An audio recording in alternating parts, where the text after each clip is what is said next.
साहब एक भगत की शंका थी, वो पूछ रहे थे कि सत्संग सुनते हुए सुरती ऊपर की तरफ कैसे खिंच जाती है।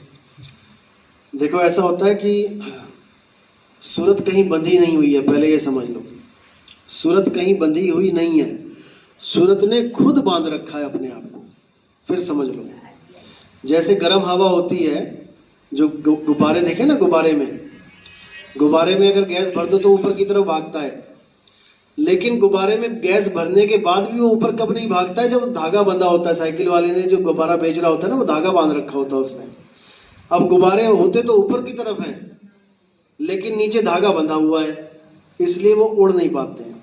अब अगर गलती से धागा टूट जाए, कट जाए, तो क्या होगा? तो वो ऊपर की तरफ भागेगा, क्योंकि उसका मूल ऊपर है। अब आप आग जलाते हो, कभी आपने देखा कि आग की लपटें नीचे की तरफ जाएं? आप माचिस जलाओ, ऊपर ही जाएगी। किधर जाएगी? ऊपर। कभी ऐसा देखा कि माचिस की लपट नीचे को जाएगी?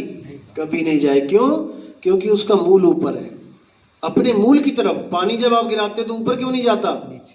नीचे क्यों जा रहा है? क्योंकि उसका मूल नीचे है, समुद्र नीचे है। हर चीज अपने मूल की तरफ भागती है। हमारे सत्संग सुन के सूरत को समझ में आ जाता है कि उसने इस बॉडी को पकड़ रखा है, और हमारे सत्संग सुनते सुनते सुनते सुनते वो इस शरीर को छोड़ना शुरू कर देती है अपने आप, और फिर रुकती नहीं है, फिर ऐसे चलती है ऊपर की तरफ। और आदमी कहता है, बंदा कहता है, ये क्या हो रहा है मेरे साथ? केवल सत्संग सुनने मात्र से बता रहा हूं। हजारों फोन आते हैं, हजारों, कि बहुत सत्संग सुने, दुनिया भर के सत्संग सुन लिए, कितना कुछ कर लिया, लेकिन ये सत्संग सुन के अपने आप ही ऐसे चलता है, पता नहीं कहां जा रहे हैं उड़ते हुए, क्योंकि अपने मूल की तरफ जा रहे हैं। बंधन यही है कि हमने पकड़ रखा है शरीर को। साहिब कह रहे, नलनी के सुगना तोहे कौन पकड़ी। नलनी होता है पाइप, और सुगना होता है तोता। तोते के पास पंख हैं, लेकिन वो पंख यूज नहीं कर पा रहा है, वो पाइप को पकड़ के उल्टा लटक गया है, और उसको बहेलिया आगे पकड़ लेता है, क्योंकि उसने पाइप को पकड़ लिया है, और वो सोच रहा है कि पाइप ने मुझे पकड़ लिया।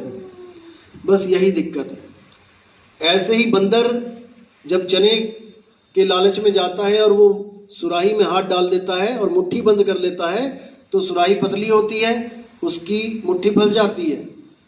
अब वो सोच रहा है कि मेरा हाथ किसी ने पकड़ लिया अंदर सुराही में।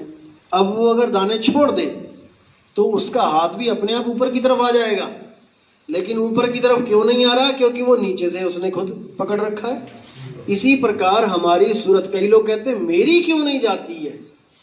लोगों की सत्संग सुन के जा रही है, मेरी नाम दीक्षा लेके भी नहीं जा रही है। एक साल हो गया, 2 साल हो गया, क्यों नहीं जा रही है? इसका कारण है क्योंकि तुमने अभी पकड़ रखा है, देह को पकड़ रखा है, तुमने संसार को पकड़ रखा है, तुमने संसार में ज्यादा ध्यान दे रखा है, परमात्मा में कम दे रखा है, इसीलिए ये नहीं जा रही है। जब धीरे धीरे धीरे धीरे धीरे तुम्हें हर चीज से ठोकरें लगने लग जाएंगी, तब देखना फिर क्या होता है, फिर समझ में आएगा कि कैसे जाती है। ठीक है ना? अभी तो दुनिया में खेल रहे हैं और सपने भी दुनिया के आ रहे हैं। परमात्मा का तो एक नाम ले रखा है कि हाँ भैया हम परमात्मा के भगत हैं, इससे ज्यादा अभी कुछ नहीं है। जब मालिक दया करेगा तो ये अपने आप चलेगी। ठीक है? और कोई?